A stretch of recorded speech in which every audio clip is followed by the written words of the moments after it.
जितने बुजुर्ग हैं 2025 में भले चंगे रहने वाले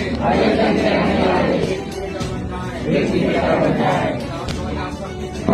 2026 में बेटा बेटी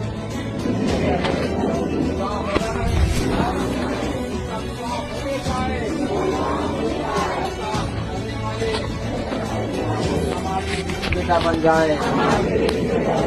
साल 2026 में गंगा की वेदी पर तैयारी का मेज सजने पाए। साल 2026 में बत्तीसवां लेने वाले और देने वाले